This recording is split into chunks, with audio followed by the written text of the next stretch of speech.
All right, welcome to the second video of walking people through coming to some well-grounded religious beliefs. That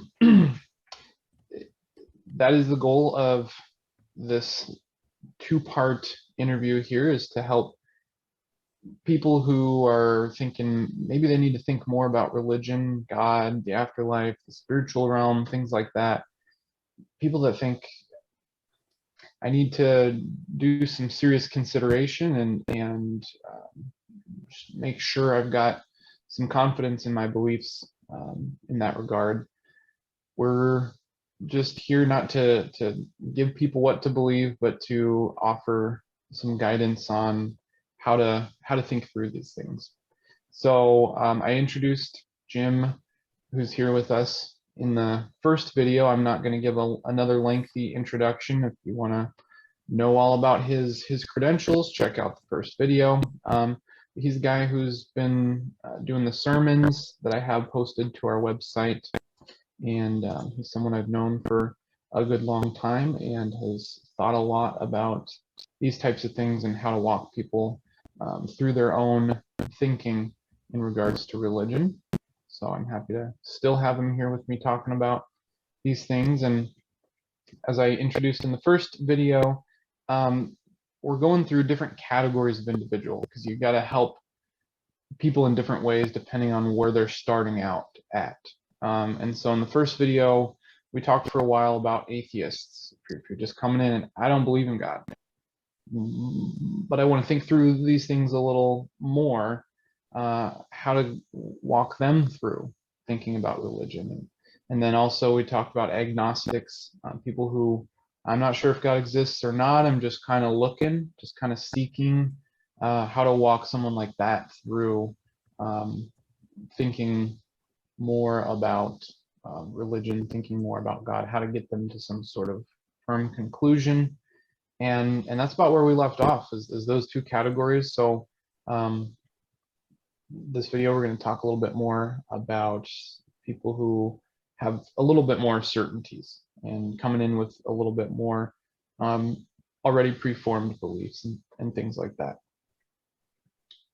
So Jim, you ended this last video here with a story about a lady in the New Age section. She was seeking through some video or through some books and things like that.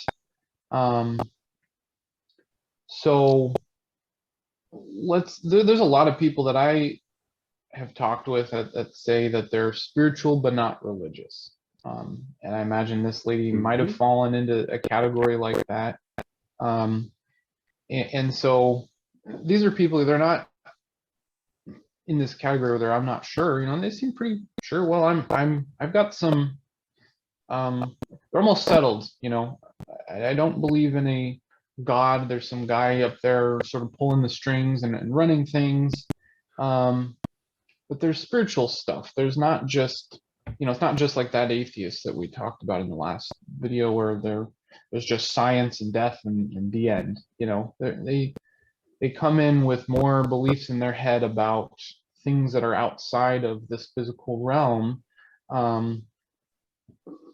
And they say, well, but I'm not religious. And it usually just means, they follow bits and pieces of different religions, but they don't stick to one exclusively. And usually it comes with an absence of strict belief in a one all-powerful God. So someone like that who says, all right, well, tell me what should I do to think more about these things? What type of advice would you give them in walking through their beliefs? Okay, well, again, in fear of being redundant, I would thank them for being, honest and transparent. These are not easy things to talk about. And, it's like anything we struggle with in life, whether we have some addiction or some, I don't care, we struggle with being too lazy or not wanting to get up early in the morning or any kinds of things that we struggle with internally. We tend not to want to share it with people because we feel embarrassed. And so these are not easy things to talk about. You don't go up to a total stranger and say, I don't know if I have any purpose in life. Yeah. You don't want to tell people that. So anyway, if they're telling me this stuff, then there's a reason that they're telling me this stuff. They feel like I'm someone that they trust to talk to. So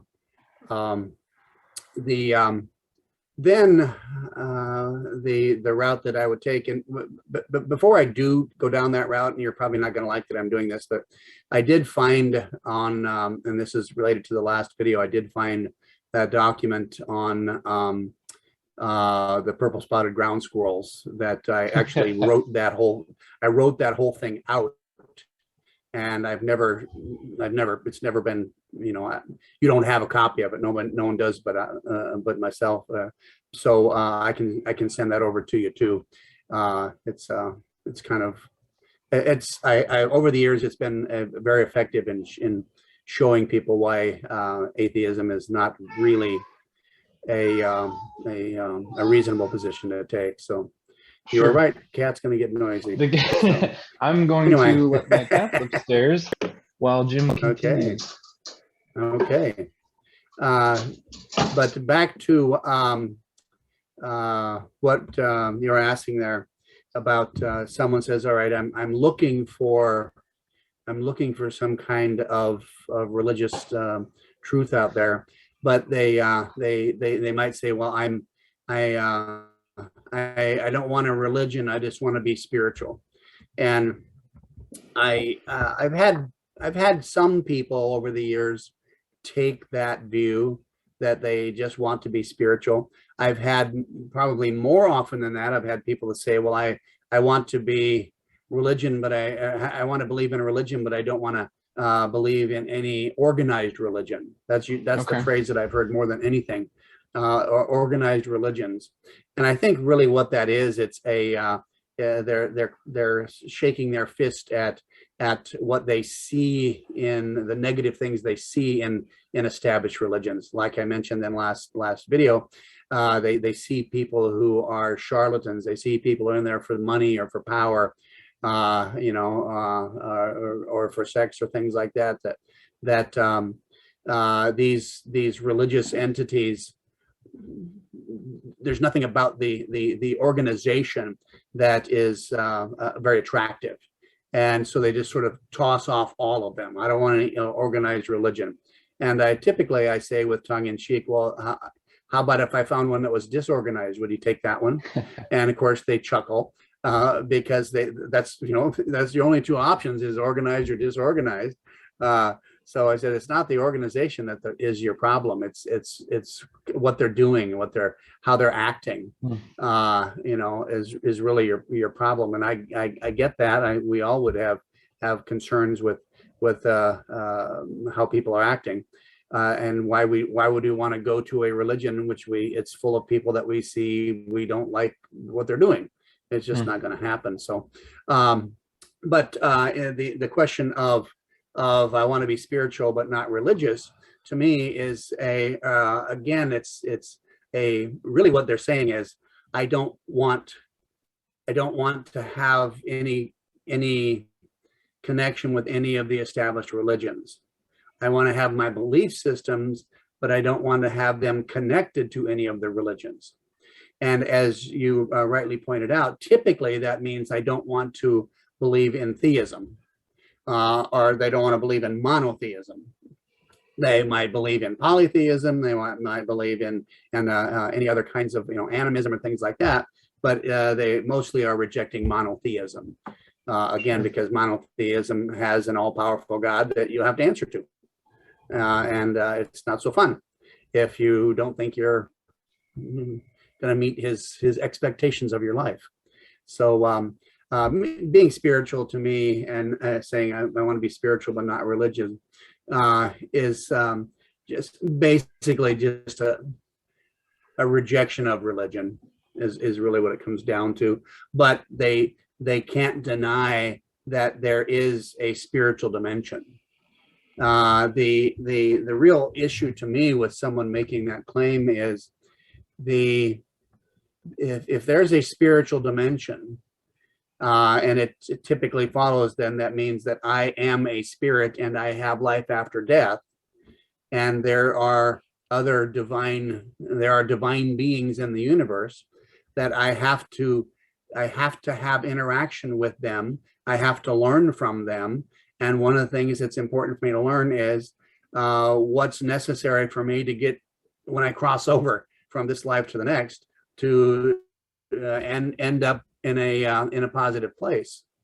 And of course, you could do all that without there being a religion. You could just have some beliefs, but if you look at my website, my definition of religion, religion typically involves having certain types of practices that you do to engage in that religion. Even if it's just lighting a candle every morning, even if it's just walking out in the woods every day and talking to the trees. Those by definition become religious practices. And so, even if you say, I just want to be spiritual, you're still going to practice your religion. You're still going to practice your religious beliefs.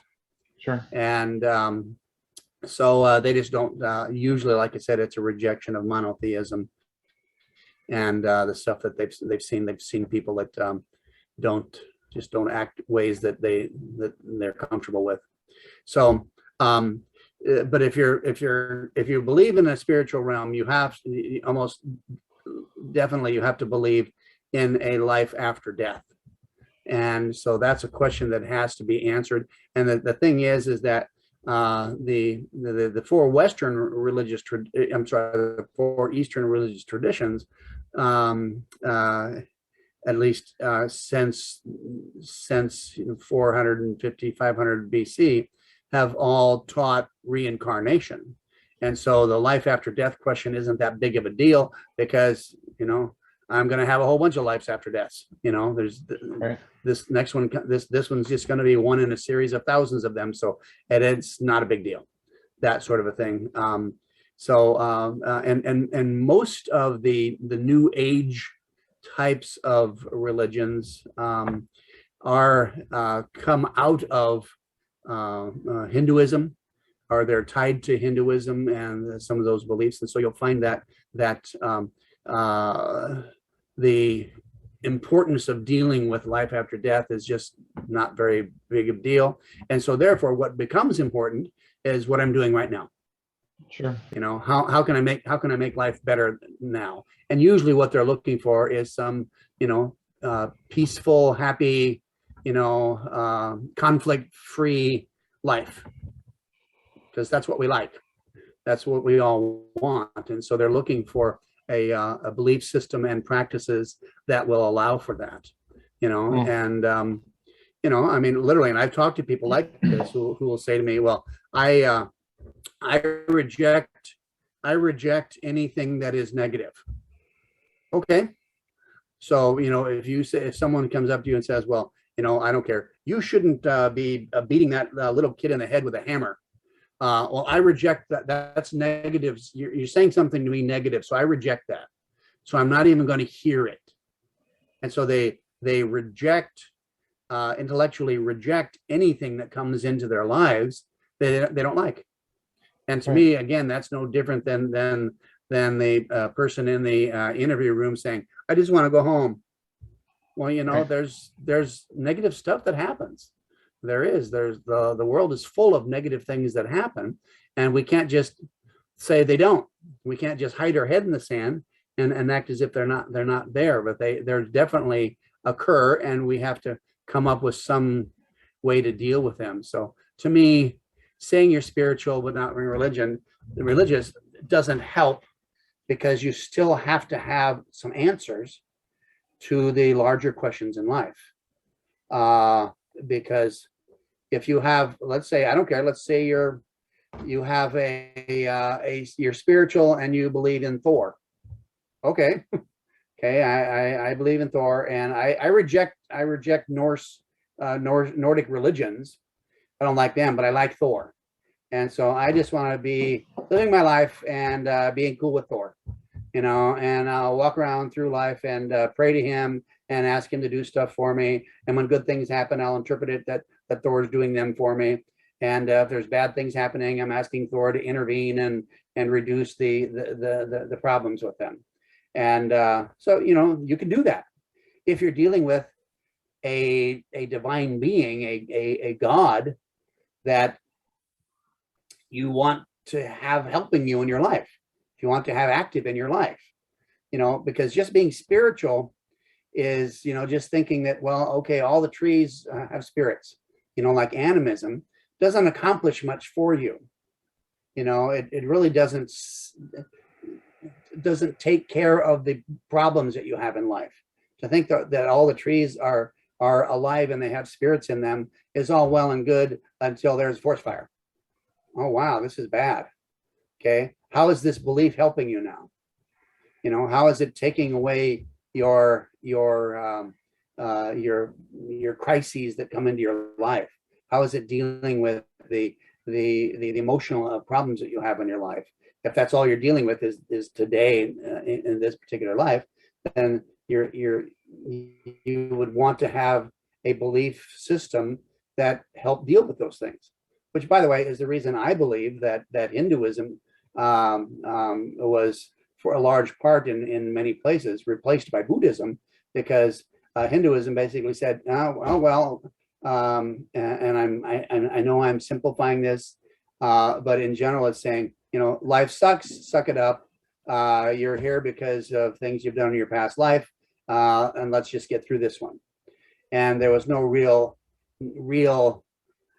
energy put into making life better here. And so that the Buddha had an answer for that. And I think that's the reason why his answers flourished, because he was able to deal with what's going on in your day-to-day life here and now, and making it better.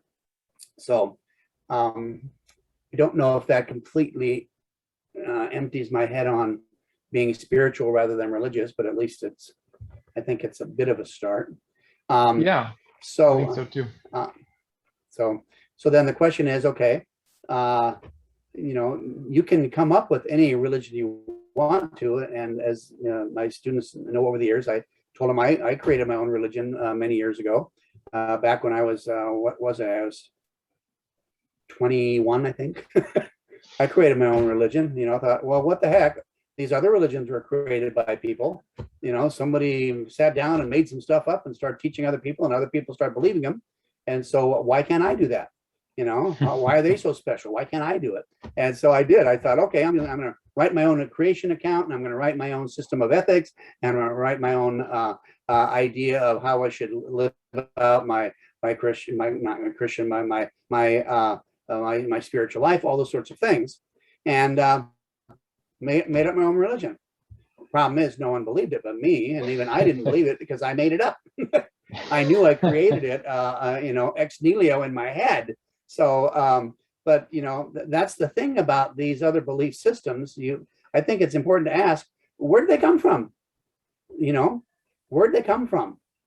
And having taken some classes in world religion, you're well aware of this, that the standard approach to teaching world religions is that they all are just made up. Human beings made them all up.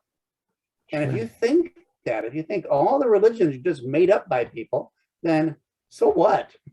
Then the only real question is, have they operated in such a way that it's made the lives of the followers better, in this life? Because you're not saying anything about the afterlife. You're just saying is that if people make them up, they have no knowledge or claim about the afterlife, and so all they're dealing with is how to make life better now.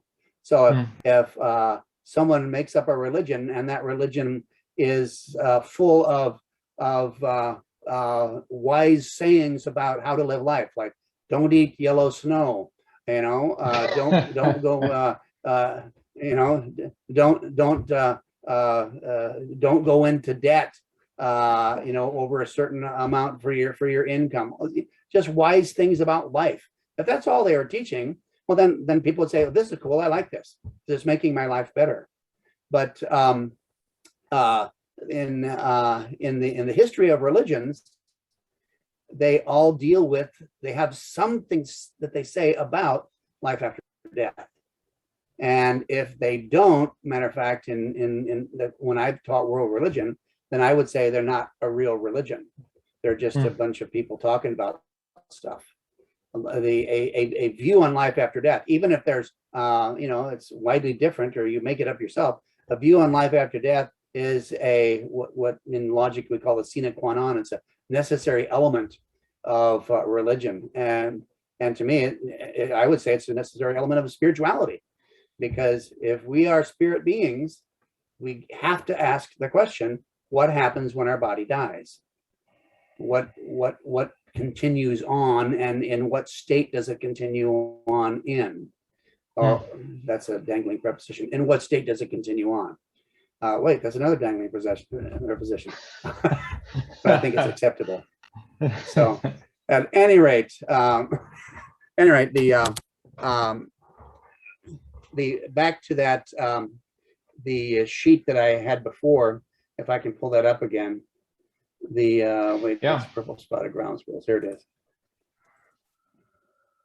Phase 2. Note, these suggestions may work whether your search involves looking amongst established religions and philosophies or not. So let's say you're out there looking. Okay, my first suggestion is don't reject anything because it doesn't fit into your existing notions about God. It is at least theoretically possible that there is something within you that doesn't want you to find God. As I talked about in the video before, there may be something that's happened in your life that you don't want there to be a God out there. Right. You don't want there to be this God.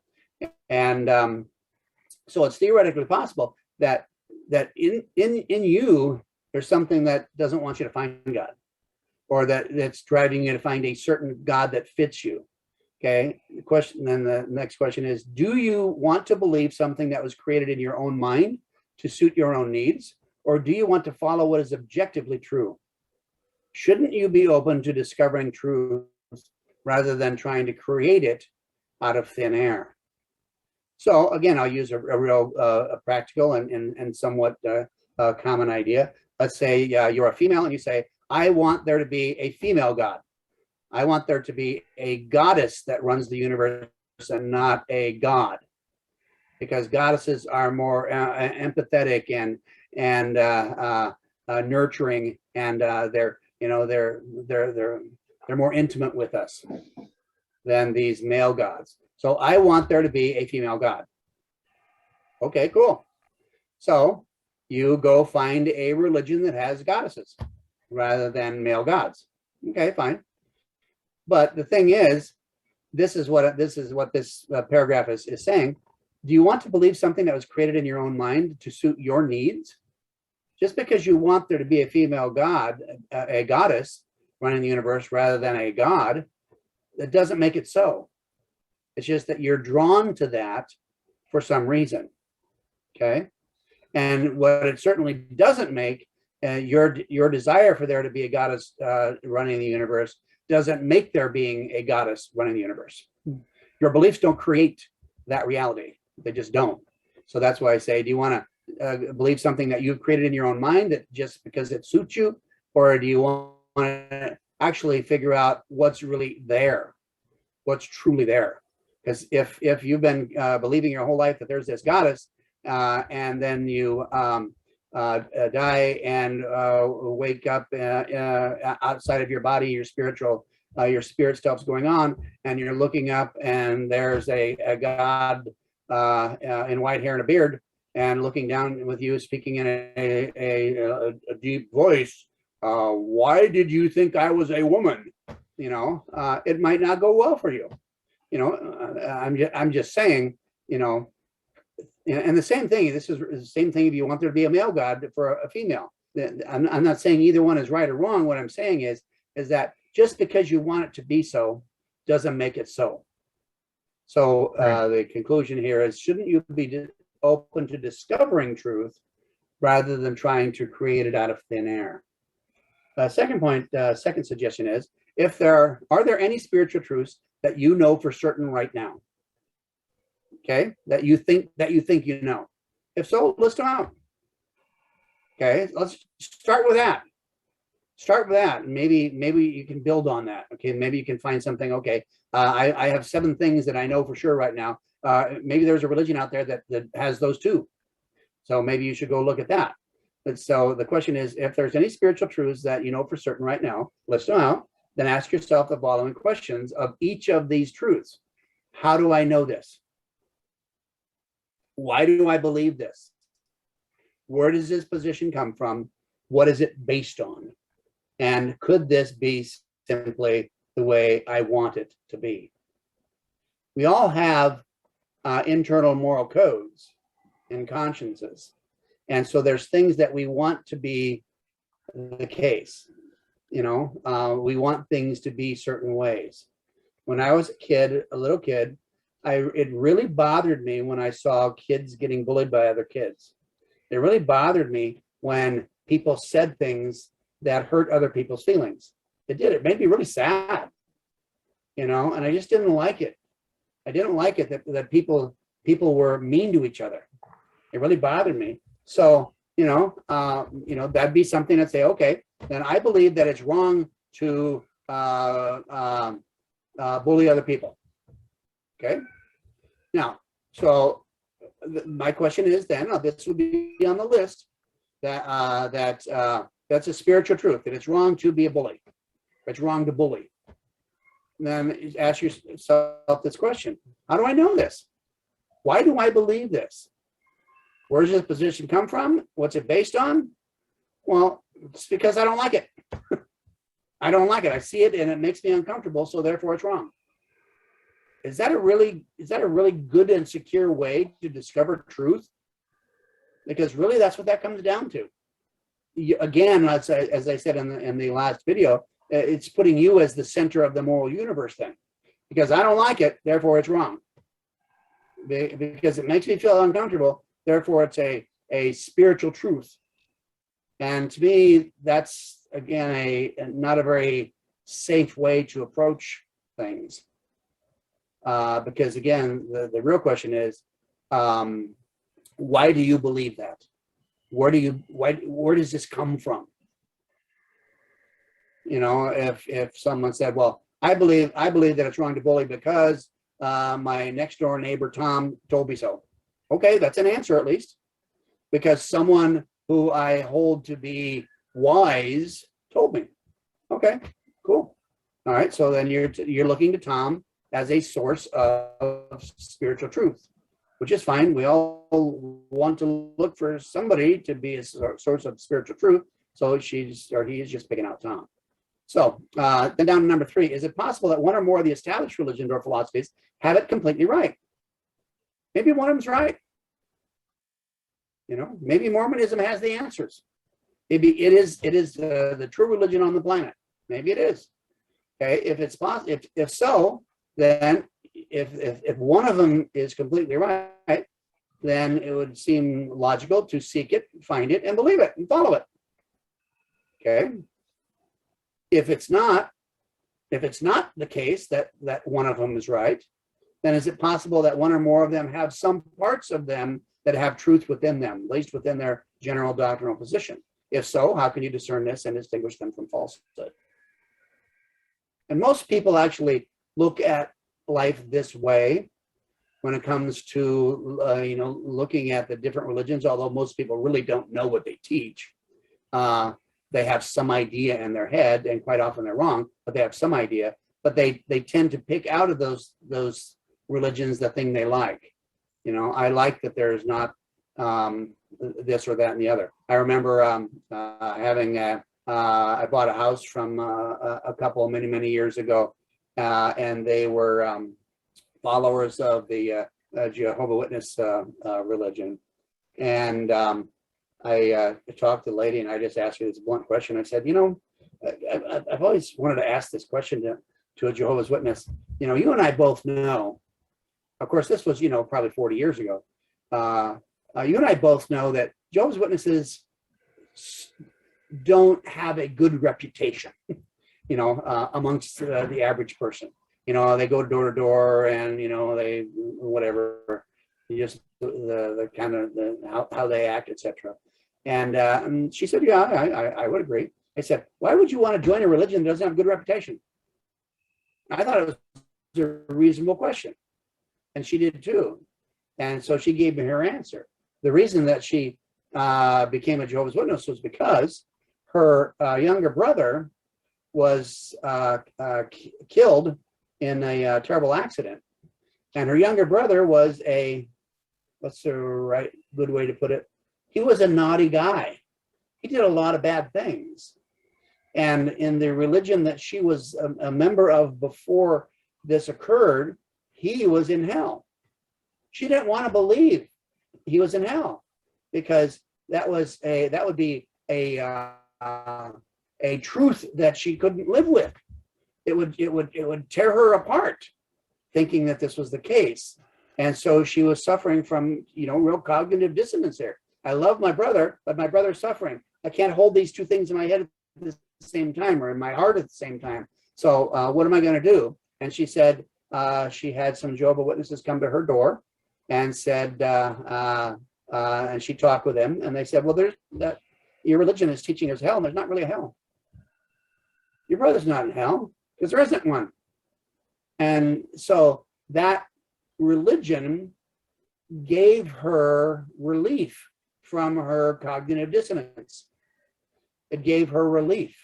She could still love her brother, and she could now operate as that he was fine, or at least he wasn't suffering. So that religion had something that appealed to her for, okay? It had something that appealed to her. And so she grabbed onto that one, despite its other, problems. She grabbed onto that. So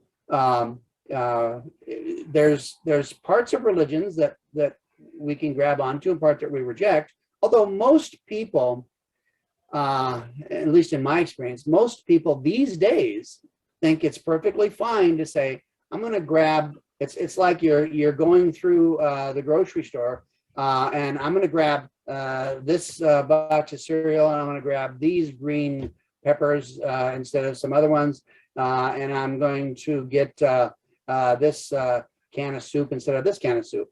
And so you can pick and choose what you want. Or even maybe a better example would be, I'm in the Asian section, I'm in the Mexican section, I'm in the what other kind of sections are there? Okay, I'll just say Mexican and Asian because I've seen those in grocery stores.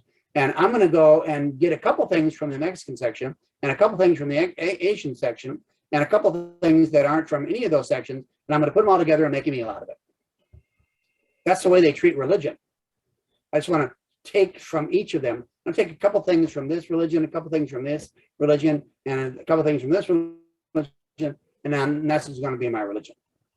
And so they do sort of a pick and choose, like off a menu for what they believe in. But and I think that happens a lot. But again, that makes them outside of those religions. Well, not necessarily, because let's say, take for example with Roman Catholicism. Roman Catholicism, by definition these days anyway, at least since the Vatican II, does not require that you agree with everything that they teach. You don't have to.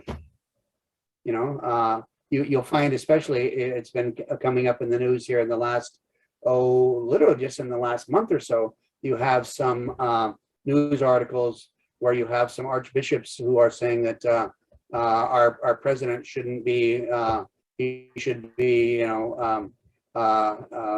out of the Catholic Church because he's pro-abortion, and the Catholic Church has historically been pro-life. And but you have an awful lot of people in the Catholic Church that say, no, you don't have to be that.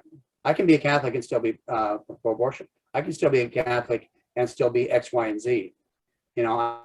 I can pick and choose within Catholicism, Roman Catholicism, what I want to believe or not.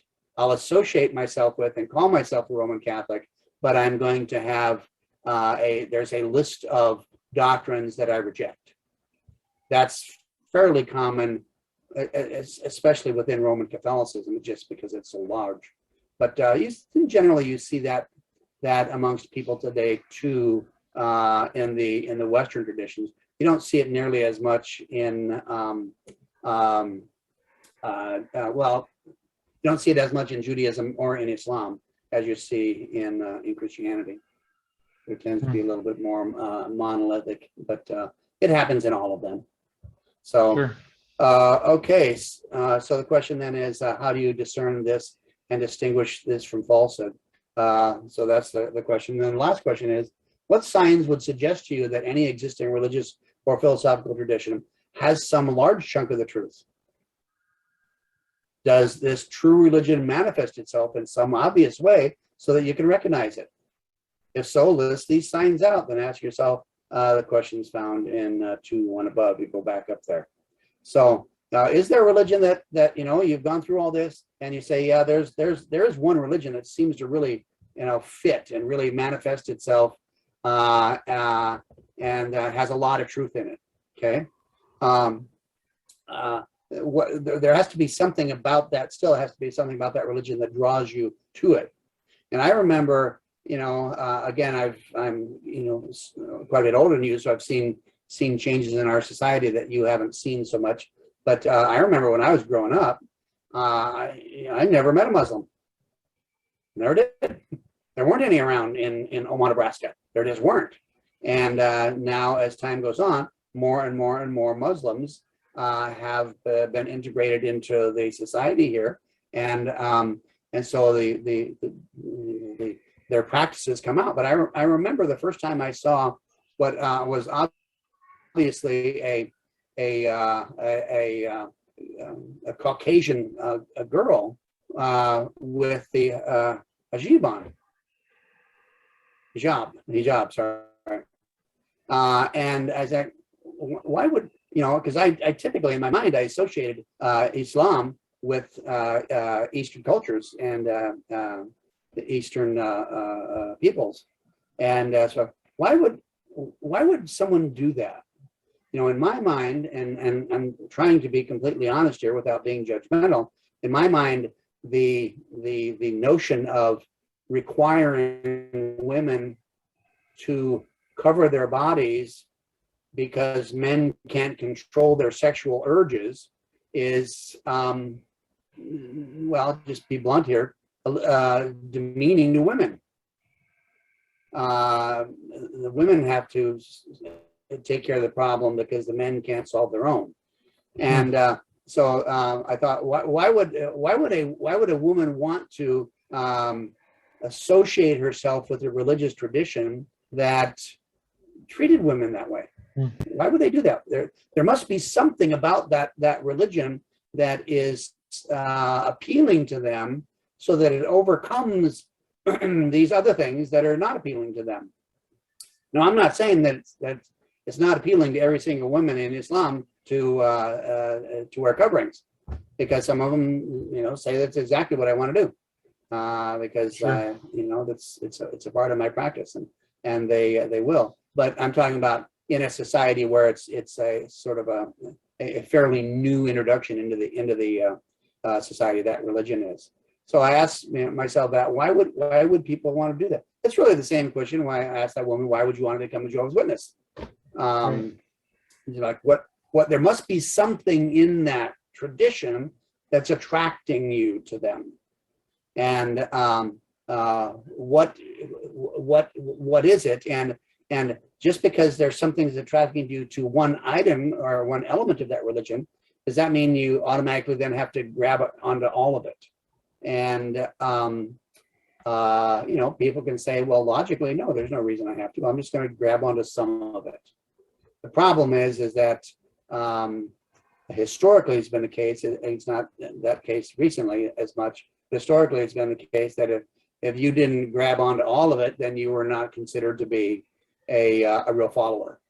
Sure. And this is actually a discussion we had in Torn, 2 weeks ago, where the question is, can you be a Buddhist without being all in Buddhism? Can you be a Christian without being all in your Christianity? Can you just have it be sort of a thing you do on the side, every once in a while? And they're saying, and there were people in the group that are saying, no, you have to be all in. If you're going to be a member of a religion, you have to be all in, which Right. basically means you have to believe and practice what you're supposed to believe and practice. Right. So, and in relation to this, this last question here, and you're probably aware of this, but when I was a senior in college, I was taking an English comp class, and we had to write a research paper. This comp, I don't remember what. Yeah, it was comp class. I had to write a research paper, and I at that time was already writing a book on what I call hermeneutica sacra, or sacred hermeneutics. And so I thought, I'm gonna research this, do a research paper that's going to help me in this paper that I'm writing, this other book that I'm writing on hermeneutics. And so for that class, I'm sorry for the class, but for that paper, I read the Old Testament, the New Testament, the Quran, the Tao Te Ching, the 5 classics of Confucianism, and the basic books of Hinduism and Buddhism that had been translated into English. And so I read all of them, and I was looking for 3 things. I was looking, number one, what kind of literature were they? What genre of literature were these writings? Because to me, that makes a difference, because people write in a certain genre to accomplish a certain thing. If I'm writing poetry, I'm not trying to teach you about facts about things, about the external universe. And so you pick the genre to match your intent. And so if I was looking at which religions have genres that are actually include things that are there to teach truth about the universe, which normally would be that have good sized historical sections, and sections that are pedagogical, where they're there to teach stuff. And so that was the first question I asked. And the second question I asked was, did they make any claims as to the origin of these truths that they're claiming? Did they come from the divine realm, or were they just made up by humans? Or if they don't mention it at all, then we assume they're made up by humans. If I'm giving you, I don't care if I write what's her name, Hannah Nicole Smith, who wrote the 1619 Project, or was she was one of the authors. This is how our country was founded. Okay, well, she says that, and some other people agree with her. Okay, that doesn't make it true. Doesn't make it the case. She has, had an agenda that she was bringing to the project. That so she came out of the project with what she went into it with. If we come out of our project of seeking religion with a particular agenda, we're likely going to come out with that. So if I'm going into reading a religion, and let's say I read, I don't care, I read the Rig Veda. I read the Rig Veda, and the Rig Veda is poetry, and poetry is written to be able to. It's old poetry is not the same as new poetry so much, but old poetry, things were written in poetry primarily so that you could remember them, because you remember things with meter, and that's why when you go to school, kids are taught things and they're taught songs.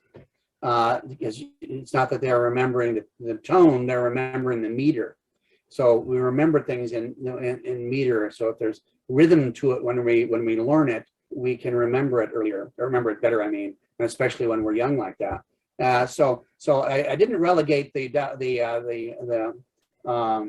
Rig Veda as poetry, so therefore it's not teaching truth, but it's not written in the same way that you'd read a real history. This is a history text, and you can tell because there's nothing in the text that's rooted in anywhere in history.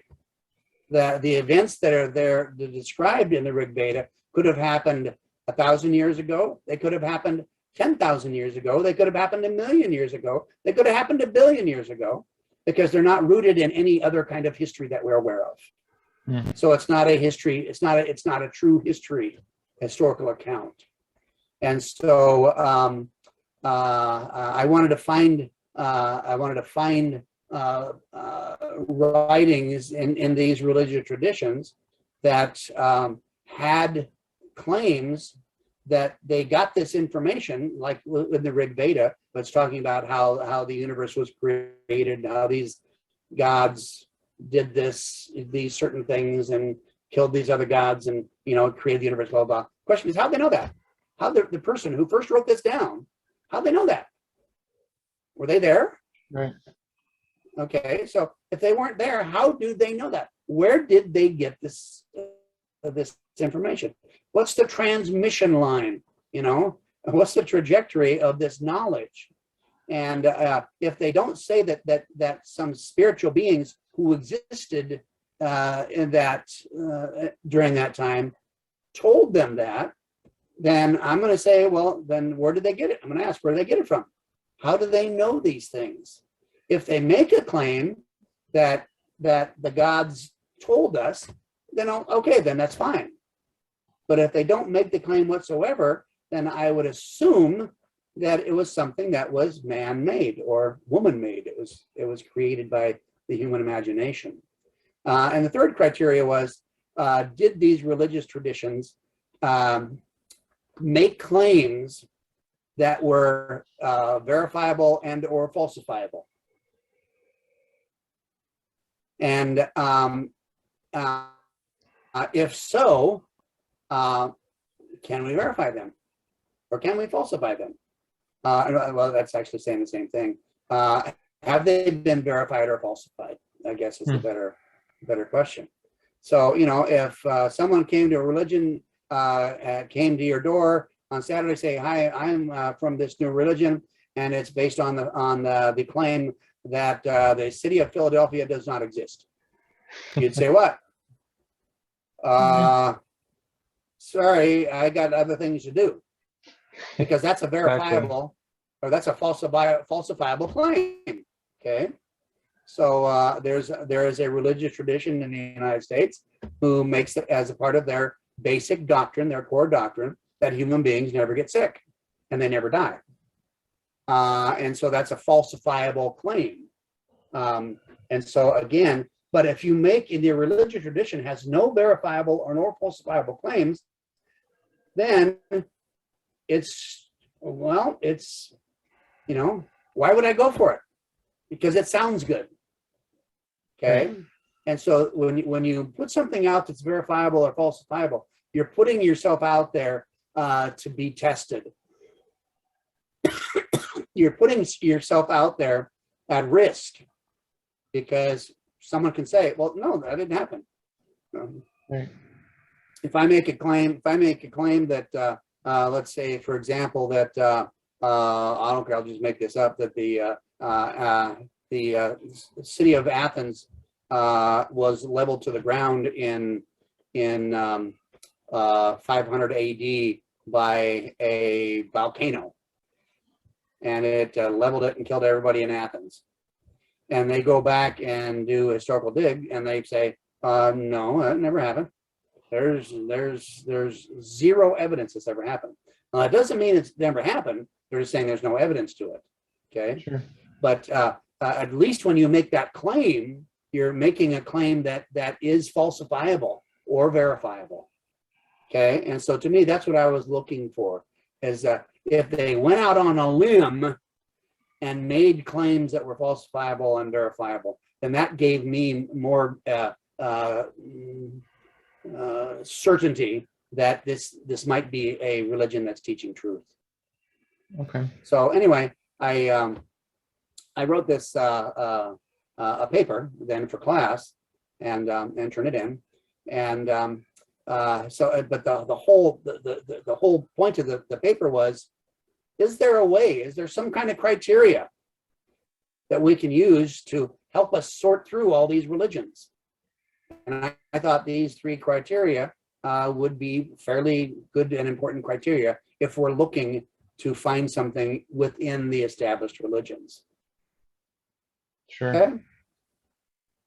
So I think you just did a very good job at answering all of the rest of my questions. And correct me if I'm wrong, but because we sort of started at talking about, the spiritual but not religious folks, but really everything you just said would apply to the rest of the categories. I think, like I said, correct me if I'm wrong, but the people that they believe in God, but they're like, well, maybe I should look into some things and just make sure, whatever. And also the people that they've already got not only a belief in God, not only a belief in the spiritual, but they've got a religion. So I'm Muslim, but let me just check or look into it a little.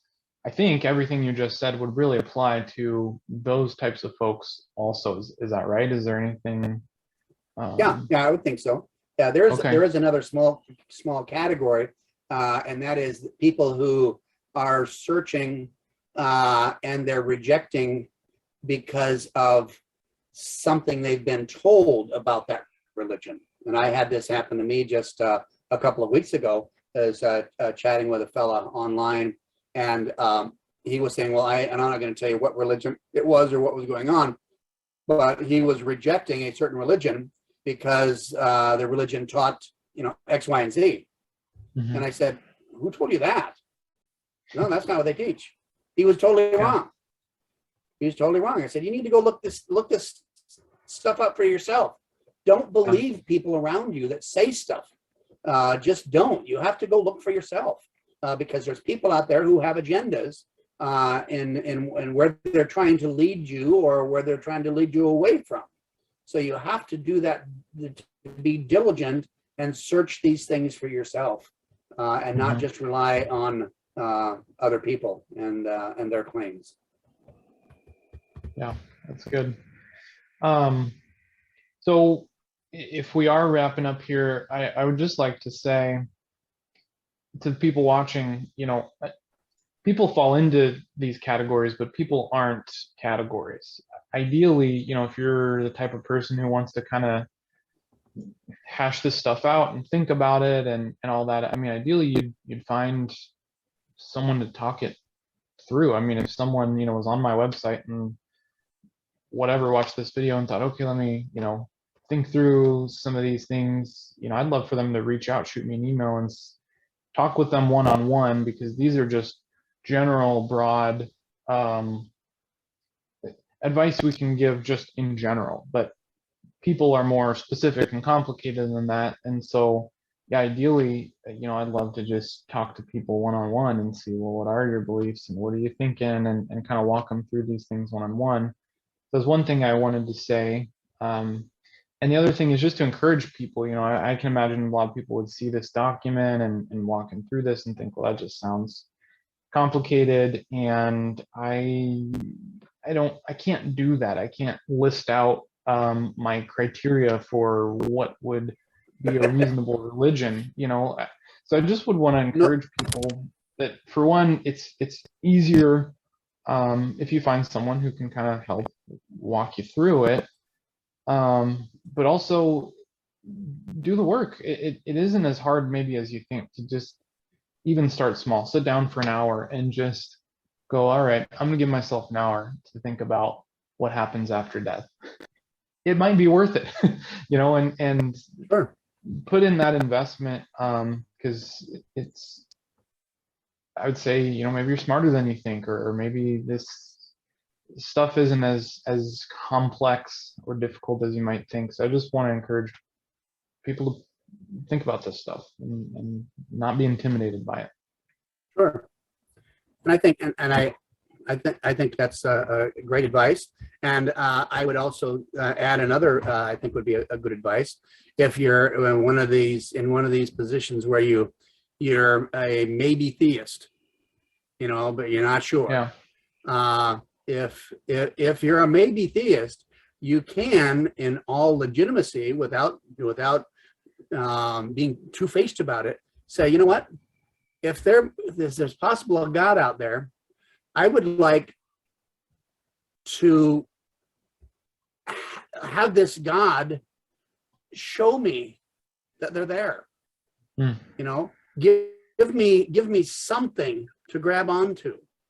Now you can't order gods around. You can't say, well, have the tree in my neighbor's front yard fall down on them, and that'll show me that their religion's wrong.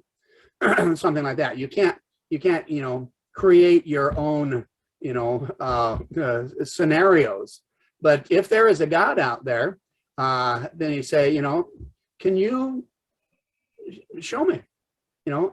Just be serious, because if there is a God out there, this God has powers, and this God should have powers to be able to do something like that. So to ask, and to ask genuinely.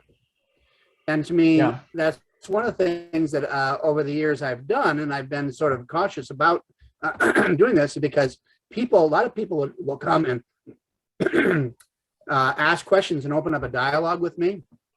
And very quickly, I come to the conclusion that they're not really seeking truth. They're wanting to prove me wrong. They're wanting to challenge my beliefs and show that I'm wrong. And when I detect that that's their attitude, I really don't have the time for that. I have the patience for it, but I don't have the time. And my patience level for that stuff has actually gone downhill over the decades. But my time has gone up. I have available to do such things. But I don't want to any longer spend time with people who all they're wanting to accomplish, or at least I determine all they're wanting to accomplish, is to challenge. They're just a skeptic, and they want to be a skeptic, and they're not open to actually learning anything.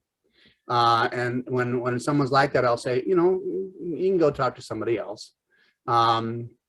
If you really want to learn, and I'm not saying I have the truth, but I'm saying we can talk at least, and I can, we can talk through things together, but only if you're genuinely seeking truth in these areas, and not just trying to find weaknesses in other people's areas. So having a genuine seeker's heart, to me, is something that I look for, that will give me more motivation to spend time talking with people if I sense that about them, that they really do want to learn. And then that's one of the things I would almost always tell them. If you think there's God out there, ask that God to make it clear to you. And if there is a God out there, that God certainly can do it. I'm not saying we'll do it the way you're looking for or hoping for, but it certainly could happen. So Yeah, that's great advice. And I'm sure, whether if people want to reach out to me, or if people are interested in talking to you, I'm sure you'd be interested in talking people through this stuff as well, because you're clearly more wise than me. So, but I'd be happy to. Decades. Decades do that to somebody. Decades. And if they want to reach out to you on your website, it's perfectly fine. And you can direct them to me, or you can deal with their questions. It's fine with me too. Or they could reach out to me through my blog, or email me.